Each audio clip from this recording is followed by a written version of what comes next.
Gálatas capítulo 3, versículo 15. Diz assim a palavra do Senhor. Irmãos, eu vos falarei em termos humanos.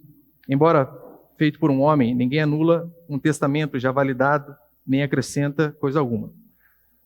Hoje eu vou falar sobre aliança, e não literalmente só o anel em si, né? Mas Gálatas, quando Paulo diz aqui no versículo 15, né? Irmãos, eu vos falarei em termos humanos, embora feito por um homem, não pode anular. Aqui diz, no caso, qual palavra que ele usa aqui mesmo? Embora feito por um homem,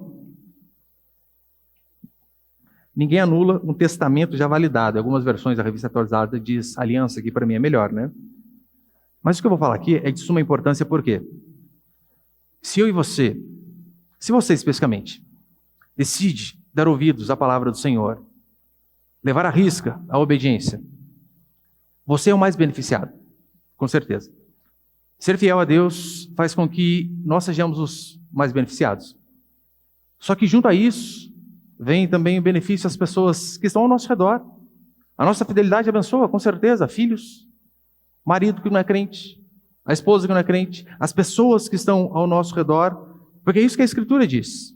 E não interessa se o mundo hoje em dia tem distorcido o conceito família. Hoje em dia, você sabe, né? O mundo ele tem feito isso. Você tem pegado o conceito família, o conceito patriarcal, ao qual a Escritura diz que nós acreditamos, onde o homem deve liderar e a mulher deve ser submissa a ele. Submissa não no sentido de ser capacha, claro que não, né? Submissão é estar debaixo da mesma missão. Isso é submissão. Só que nós sabemos que este conceito tem sido a tempo todo deturpado. Os seriados de hoje em dia têm o seguinte nome: Eu, a Patroa e as Crianças. Hoje em dia, nas casas, existem mais Rocheles do que Júlios. E você pensa, pastor, mas é por conta do empoderamento feminino? Não, é o feminismo que traz desgraça à sociedade. Sim. Todas as famílias que eu já conversei ao longo desses 17 anos de igreja, onde o homem deixa de exercer o seu papel de cabeça, a esposa sofre. E os filhos, principalmente, sofrem demais.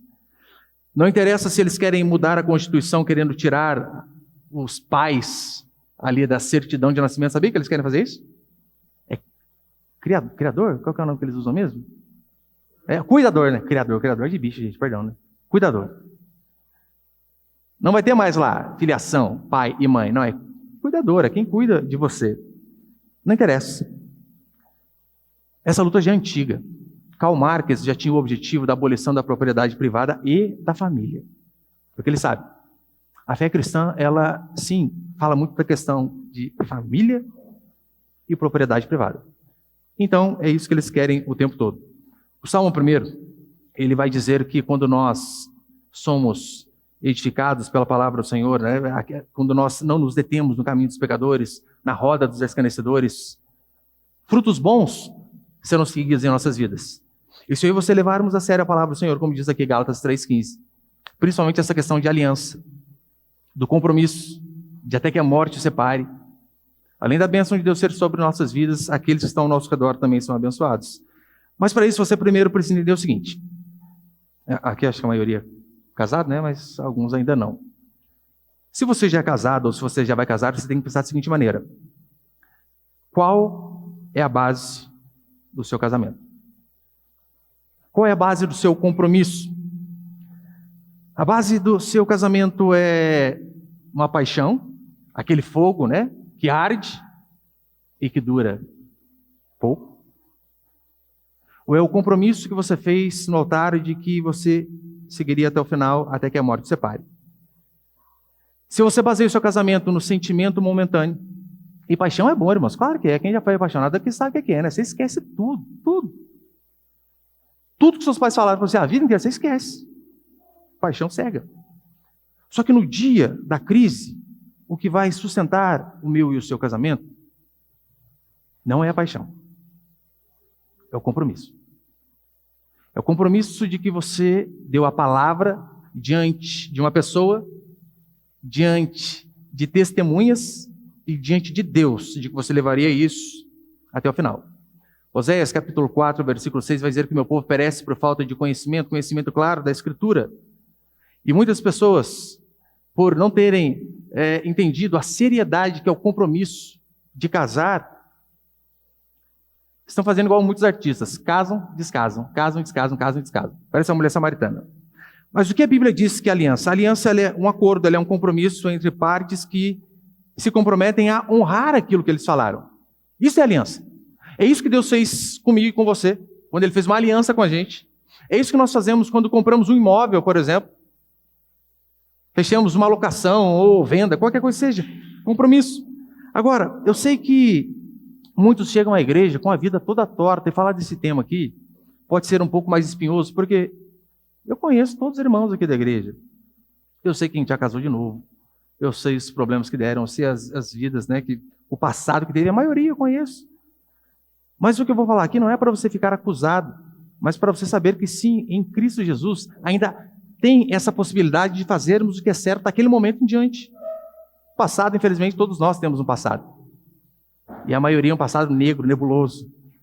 Mas não importa, em Cristo Jesus somos novos. A Escritura vai dizer que o rei Ezequias, ele estava limpando o templo, fazendo reformas, e de repente ele achou os livros da Escritura, e onde ele viu que havia um mandamento que tinha uma data específica de se comemorar a Páscoa. Tinha a data certa, tinha o ritual certo, precisava estar consagrado, jejum e todas essas coisas. Só que já tinha passado. Não tinha como, na hora que ele viu, estamos perdidos, não há como voltar atrás. Sabe o que ele fez? Olha o que a Escritura vai dizer em 2 Crônicas, capítulo 30, versículo 19 e 20. Que dispôs o coração para buscar o Senhor Deus, o Deus de seus pais, ainda que não segundo a purificação exigida pelo santuário. Ouviu o Senhor a Ezequias e sarou a alma do povo. Ezequias, ele não conseguiu fazer aquilo que deveria ser feito. Por exemplo, o que se espera no casamento é que casem duas pessoas virgens, é que não tenha um passado para trás, seja o primeiro e único casamento. Só que nós sabemos que por vezes não acontece assim. Nós conhecemos o Senhor, já estão a quilometragem quase que rodada e bem alta. Para esses o Senhor diz, até para esses há esperança.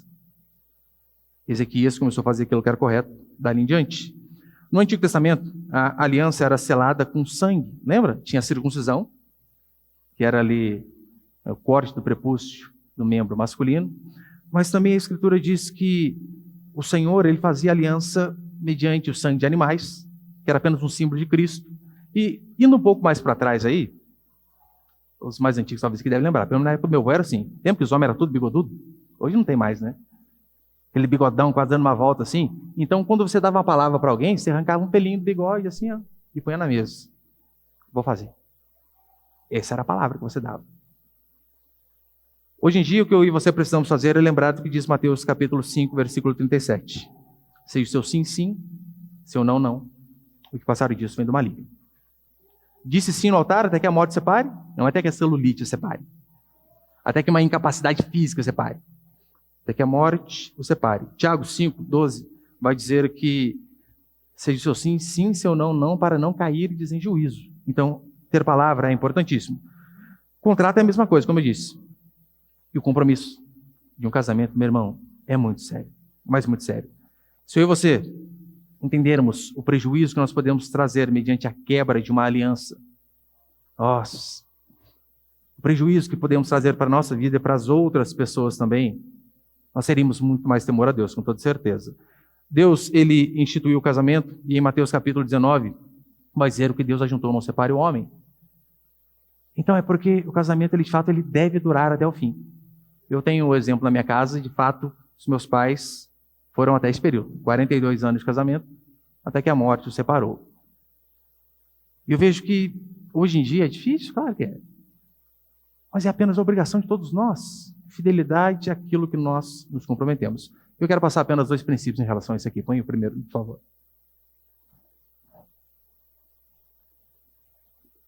Primeiro, a base do casamento é a aliança e não a paixão. Eu vi uma vez uma pesquisa dizendo que a paixão ela dura em média 2 anos. 2 anos. Você já foi apaixonado aqui, você sabe que o negócio, meu irmão, o coração não para. Eu lembro, de cada 10 palavras que eu falava, 11 era Raquel. Raquel, Raquel, ai, Raquel. Só pensava nela, o tempo todo. Dormia pensando nela, não tinha WhatsApp na época, né? Por isso não mandava mensagem. Era o tempo todo pensando nela. Assistia futebol, nossa, jogador. Ah, Raquel é muito melhor que qualquer futebol. Ai, que vida. Era o tempo todo. Paixão é um negócio forte. Eu saía de uma cidade, atravessava a cidade, ia a outra buscar ela de bicicleta na rodoviária para trazer ela para minha casa. Pensa que eu reclamava do esforço? Não reclamava nada. Tava ali aquele cabelo esvoaçante em mim, suando a subida, né? Não pode mostrar para a Cresa. Imagina, esse homem não aguenta nem carregar a gente de bicicleta. Não dá, né? E eu lembro ali, falei, gente, ela nunca reclamou sentar naquele quadro duro de bicicleta. Não reclamou. Daí depois ela começa a reclamar das coisas, né? Mas no começo, meu irmão, quando você está apaixonado, você esquece tudo. Só que nas Escrituras, o amor raramente se refere a esse sentimento. Essa coisa louca. Na Escritura, o amor está relacionado à atitude. Olha o exemplo de João 3,16. E Deus amou o mundo de tal maneira que deu seu Filho unigênito. Deus não amou o mundo de tal maneira que sentiu aquilo no coração. Não, o amor, ele é comprovado através de atitude. E a aliança que nos sustenta em tempos difíceis. Nos dias de crise, e serão muitos, você sabia disso, né? No casamento, muitos dias serão de crise. A única coisa que vai sustentar o casamento de pecadores como nós é o compromisso. Eu vi uma vez uma pesquisa onde um homem ele entrevistou 6.000 casamentos e 3.000 divórcios. E ele chegou à seguinte conclusão, bem resumidamente, que o que fazia aqueles 6.000 casamentos chegarem até o fim era a determinação de que eles iriam até que a morte separe. Ou seja, essa determinação. Não é casar para ver o que vai dar, porque hoje em dia é assim, né? Vamos casar, vamos ver até quando dura, vamos ver até quando vai. Não, a determinação de que essa aliança tem que ser até que a morte separe. A palavra divórcio, pelo menos no nosso meio cristão, deve ser excluída do nosso vocabulário. Nem de brincadeira. Eu vou separar de você. Nem de brincadeira. Isso é algo extremamente sério. Na hora da crise, você precisa entender que nós, como cristãos, não temos plano B. Não temos. Temos apenas o plano de até que a morte separe. Então, se você tem essa convicção, deixe o compromisso. Então, você está naquele dia onde a mulher está de TPM, falou um monte de coisa, você aloprou, tudo está dando errado. Você lembra? Não tem outra opção. Preciso consertar isso daqui. Vamos sentar, vamos conversar, ainda que a conversa seja duradoura, vamos nos acertar. Não adianta você reclamar, ela envelheceu. Gente, faz parte da vida, você sabe, né? Falei que na primeira pregação, a lei da gravidade chega a todos. Então não podemos dar desculpas de forma alguma. No dia da nossa crise com Deus, Deus ele não risca o nosso nome do livro da vida, porque nós, no dia da crise conjugal, riscaremos o nome do nosso cônjuge, da certidão de casamento. Não pode permanecer até o fim. Ah, pastor, mas eu não sabia que a vida a dois era tão difícil. E eu falo isso para meus filhos constantemente. Vai pensando que é brincadeira, vocês aí. O negócio é tenso. Mas eu não sabia que a vida a dois era tão difícil. Mas não sabia mesmo. O casamento para você está baseado em filmes hollywoodianos, onde você vê que tudo é maravilhoso. Eu falei que acho que é a primeira pregação aqui. Você percebeu que a maioria desses filmes românticos, eles terminam no altar? Né? O decorrer ali é aquela coisa linda. Dois jovens apaixonados, o homem bonito, a menina bonita. E casa, aquela coisa mais linda. Sim, e acaba o filme. Não, ali que começa a vida, gente. A vida de casal começa justamente ali. É por isso que é importante, antes de você ir para a guerra, você ora uma vez. Vai ao mar, ore 2 vezes. Vai casar, meu irmão, mais ora. Ora. Ore e ore muito. Antes de casar, devemos abrir bem os olhos. Sabe por quê? Casou, fecha e esquece. Segue. Assim é ter compromisso. Você precisa entender que você vai enfrentar dificuldades que talvez você nunca pensou que enfrentaria. Que o seu cônjuge, o seu futuro esposo ou futura esposa faz algumas coisas que talvez você deteste. Você sabia, né, irmãs, que homem arrota, solta pum? Sabia isso aí? Você sabia? Dizendo assim, às vezes faz tudo junto. Você sabia, né, meu querido irmão, que mulheres também fazem o 2, né? Sabia? Podre igual a gente. Daqui a pouco você fala, não sabia, perfume cheiroso que era desse jeito? É a vida, faz parte. Avalie, veja os defeitos, depois esquece. Não case por causa da paixão. Os casamentos que duram poucos é por conta disso. Casam por conta da paixão, por conta daquele fogo. Não case para você ser feliz. Porque se você casa com o objetivo de ser feliz, como é que você está sendo egoísta pensando apenas em você? Não case para satisfazer os seus desejos carnais e humanos. Mas case com o objetivo de satisfazer o outro. De fazer tudo pelo outro.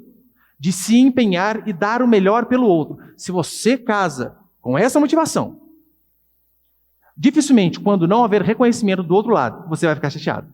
Não vai. O dia que seu marido não reparar que você pintou o cabelo, você não vai ficar chateado porque, olha, eu quero fazer ele feliz, então você não reparou, paciência. Vou ficar desfilando na frente dele, que deve perceber. Este deve ser o grande objetivo do casamento, não para se sentir realizado, não para ser servido, mas para servir. Se você faz isso, meu irmão, a possibilidade do seu casamento ser bem sucedido é muito grande. Quando você fica, ai, não faz nada por mim, ai, só eu que faço, ai, só eu que lembro presente. Esquece. Case para fazer o outro feliz. Esqueça as suas coisas, mas ainda das coisas dos outros. Eu sempre dou esse exemplo aqui, né? Eu sou péssimo com data, péssimo. E eu lembro que quando eu casei, já se vão 22 anos juntos, né? Muito tempo. Primeiro ano de casado, gente, não tem como você esquecer a data, né? É um ano de casado, quem que vai esquecer? Tem que ser muito jumento, mais que eu. Daqui a pouco você esqueceu, né? Primeiro ano, não esquece. Tá lá no segundo ano. Dia 8 de setembro? 8. Eu lembro que eu tô lá, minha esposa fazendo almoço.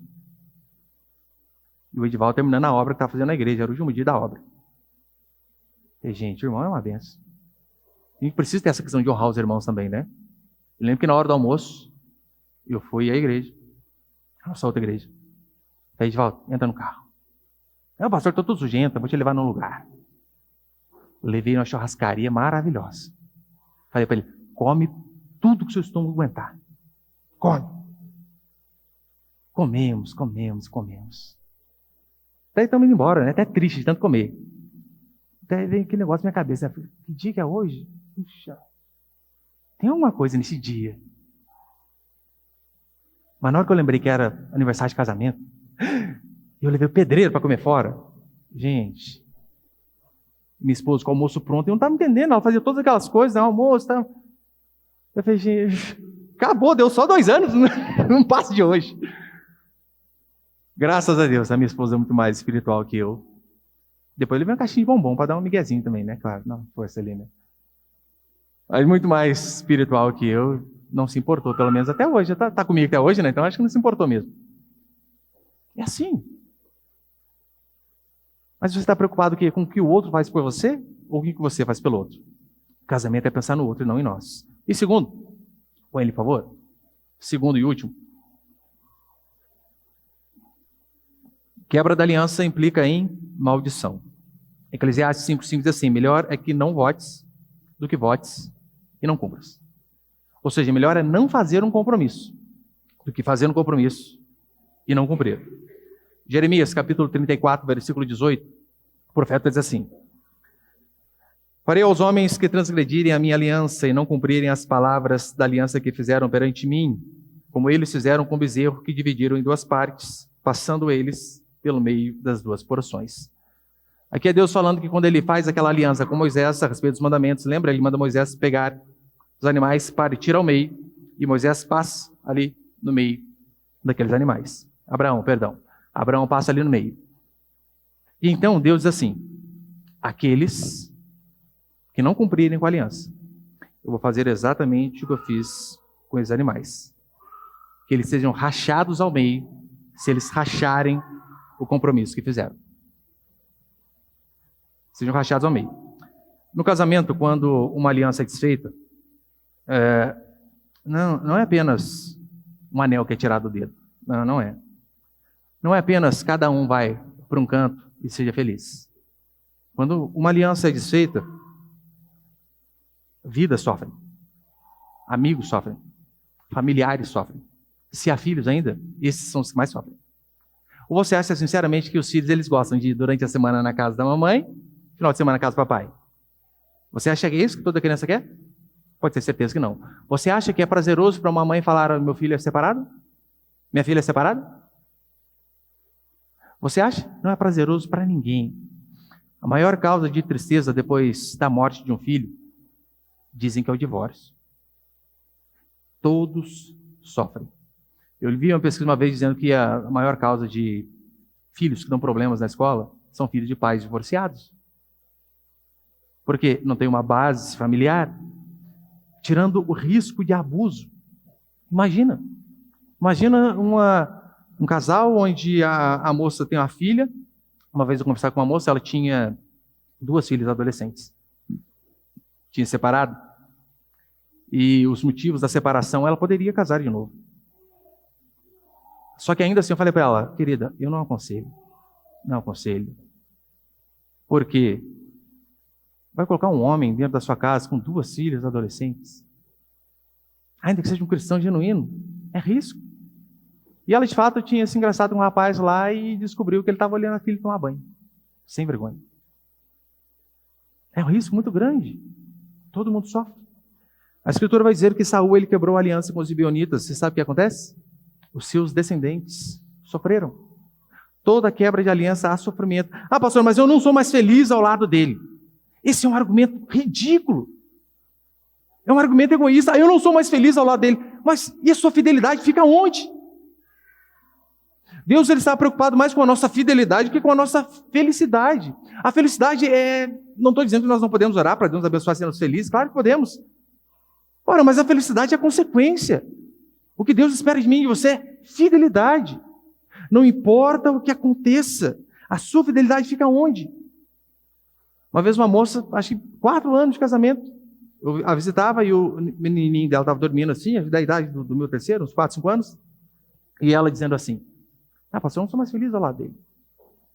E a minha felicidade fica onde? E eu olhei para o menininho assim: ó, você já pensou na felicidade dele também? A dele, fica onde? Egoísmo. Egoísmo. Deus, ele está mais preocupado com a nossa fidelidade, lembra disso? Ainda que nos custe caro. Ah, pastor, mas eu casei e o príncipe virou sapo. Meu irmão, o que eu vejo de mulher reclamar em rede social dizendo isso: é, mas os homens nos enganam. A gente casa pensando que é uma coisa e vira outra.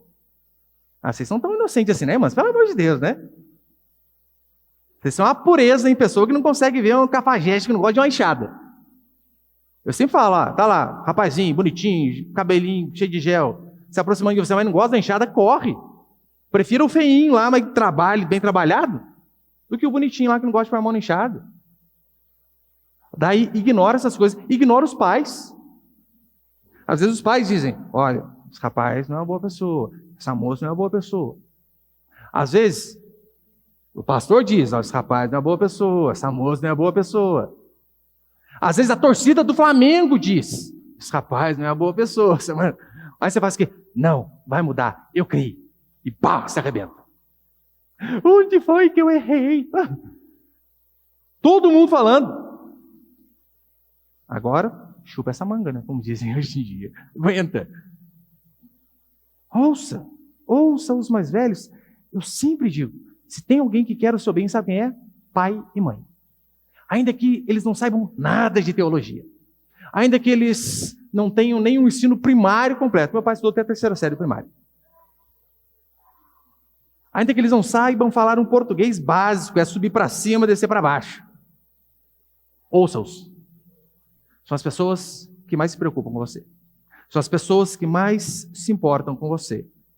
O povo de Israel, em Malaquias, diz a Escritura que eles estavam zombando, né? Eles estavam ali sofrendo horrores, por conta de Deus estar punindo o povo. E sabe o que o povo faz? O povo vai orar para saber o motivo do sofrimento. E vai orar chorando. Chorando, triste. Sabe o que acontece? Põe ele, por favor, Malaquias 2:13. Ainda fazeis isto, cobris o altar do Senhor de lágrimas, de choro e de gemidos, de sorte que ele já não olha para a oferta, nem aceita com prazer da vossa mão. E perguntais: por quê? Porque o Senhor foi testemunha da aliança entre ti e a mulher da tua mocidade, com a qual tu fostes leal, sendo ela a tua companheira e mulher da tua aliança. Mas olha que interessante.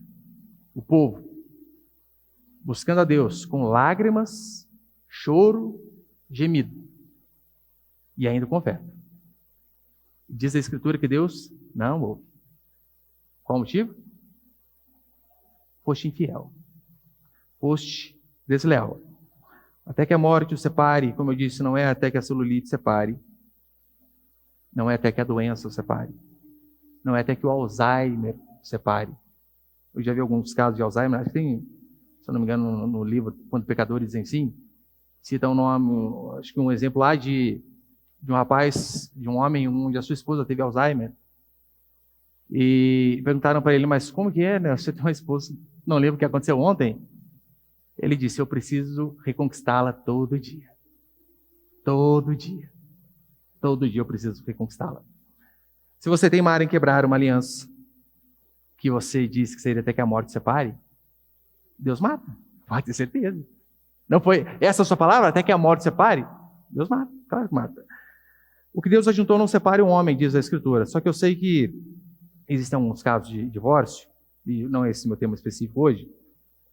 Só que você tem que lembrar que a instituição casamento foi algo criado por Deus. Deus instituiu o casamento. E olha o exemplo claro que a Escritura dá. Por exemplo, os gibeonitas vai dizer a palavra do Senhor que o povo de Deus fez uma aliança sem orar. Olha a importância de buscar a Deus antes de tomar qualquer decisão. Para comprar um carro, você ora. Um trabalho, você ora. Daí você vai casar. Ah, não, a menininha é bonitinha, o rapaz é bonitinho. Gente, pelo amor de Deus. Josué capítulo 9, versículo 14, vai dizer assim: então os homens de Israel avaliaram a provisão deles e não pediram conselho ao Senhor. Assim, Josué fez uma aliança de paz com eles, prometendo poupar-lhes a vida. E os líderes da comunidade lhes prestaram juramento. Qual era o contexto? Os homens enganaram o povo de Deus. Eles eram vizinhos e viram que Israel estava conquistando muitos lugares, muitas terras. Eles então pegaram pães embolorados, bolos embolorados, sandálias gastas, roupas rasgadas. Só que eles eram aqui do lado. Eles vêm ao povo de Israel e dizem, faz aliança com a gente. Faz aliança com a gente que vocês não vão nos matar. Nós seremos teus servos. Nós viemos de muito longe. Olha aqui a nossa sandália, o tanto que já gastou. Olha aqui os pães. Nós tiramos quentinhos do forno, mas já estão assim. Então, olha o que diz o texto. Então os homens de Israel avaliaram a provisão deles, ou seja, o bolo, o pão que estava ali, e não pediram conselho ao Senhor. Aí então depois eles descobrem que eram picaretas que estavam ali do lado, enganando eles. Sabe o que eles querem fazer? Querem matar. Vamos matar esses homens que nos enganaram. Versículo 19 e 20. Olha o que diz. Mas os líderes disseram a toda a comunidade, nós lhes prestamos juramento pelo Senhor, o Deus de Israel, e agora não podemos tocar neles. Teremos de fazer assim com eles, poupando-lhes a vida, para que a ira não venha sobre nós por causa do juramento que lhe fizemos. A gente quer matar eles, a vontade é grande, mas fizemos um compromisso. Não dá. E Saul, anos depois, mata os gibeonitas. Desgraça. Desgraça. Quebrar uma aliança, desgraça. Em Mateus capítulo 19, já estou encerrando, vai dizer que havia muitos fariseus ali que eles se separavam só que por motivos pífios. Qualquer motivo é o que diz ali. Basicamente é o seguinte, olha, queimou arroz, manda embora. Nota de rodapé, péssima cozinheira, não dá. E então, aqueles homens que davam carta de divórcio por qualquer motivo, esses são repreendidos. Mas de fato havia, né, um motivo, no caso do adultério, lembrando que, ainda assim, é aconselhável o perdão. Ainda nesse caso, ainda assim é aconselhável o perdão. Tanto é que Malaquias vai dizer que Deus ele odeia o divórcio. E o divórcio que a Escritura permite é por conta da dureza de coração das pessoas. Por conta de um coração que não sabe perdoar, apenas por esse motivo. Divórcio não é regra. Divórcio é misericórdia. Não é regra. Só que eu sei que você pode dizer assim, pastor, mas, por exemplo, eu me separei antes de converter, e agora, né? O que faz? Como eu disse no começo, nós acreditamos piamente que Deus é um Deus de graça e misericórdia. Atos, capítulo 17, versículo 30, vai dizer assim, Deus não levou em conta os tempos da ignorância, mas agora ordena a todos os homens em todos os lugares que se arrependam. Ou seja, aquele tempo que você não conhecia de fato o mandamento, não conhecia Jesus Cristo. E às vezes esse conhecimento não vem nem dentro da igreja, às vezes vem depois de anos de igreja. Há 5 anos dentro da igreja, parece que não lembra. Mas o que a Escritura diz é que se há arrependimento, o Senhor, Ele perdoa, só que ainda assim, consequências vêm, claro que vêm. Eu tenho um primo, não é o Tiago, ele tem 4 filhos, um com cada mulher. Um com cada mulher. E ele não foi casado com nenhuma dessas, né? Casou agora com a 4. Deus aceita? Claro que aceita. O que você acha? Como você acha que é a vida da esposa dele? Quando vai uma das ex levar a criancinha para ficar com ele lá na casa. E pensão, pelo amor de Deus, gente. Pagar a pensão. É por isso que não separa da minha esposa de jeito nenhum. 4. Quebrado. Não tem como. Mas olha para você ver. E uma vez ele disse assim, né? Às vezes eu ia pegar o meu filho lá na casa fulana, ela tinha a audácia de sair de baby doll para deixar um molequinho comigo. Porque ela sabia que minha esposa estava junto. É terrível, terrível. Consequências fazem parte. Todavia não devemos esquecer, como diz Paulo em 2 Coríntios, para encerrar. Aquele que está em Cristo é nova criatura. As coisas velhas já passaram, eis que tudo se fez novo. O que eu quero é não trazer peso para a sua vida, mas eu quero te confrontar com a verdade. E se você teve esse passado meio nebuloso, meio conturbado, larga e deslaga, lembre-se, Ezequias, quando ele descobriu a verdade, já não havia como acertar as coisas. Do jeito que tinha que ser, não dava mais. Mas ele passou a fazer o que era certo dali em diante. Agora, se mesmo assim, depois de conhecer a verdade, você continua querendo tudo errado, daí não tem jeito, mas daí já era. Mas cabe a mim e a você, é reconhecer os nossos erros, pedirmos perdão a Deus e clamar para que o Senhor possa nos dar graça e misericórdia de levar o casamento até o fim. Porque é só com Cristo que isso é possível. Do contrário, não há beleza que sustente casamento. Não há. Eu falei para os irmãos, né? Shakira foi traída, gente. Shakira, sabe? Eu falei para os irmãos, né? Aí descobriu pela geleia da geladeira que alguém estava comendo. Mulher é o cão chupando manga, não tem que descobrir as coisas. Falei, né? Geleia que só ela gostava, só ela gostava. Daqui a pouco ela vai, viaja, e fala, porque a gente chegava, né? O que a geleia que sumiu aqui? Descobriu. Gisele Bündchen tomou um galho, Tom Brady. Precisamos do Senhor. O Senhor precisa guiar os nossos casamentos. Porque sem Ele nós não somos nada. Amém, meus queridos?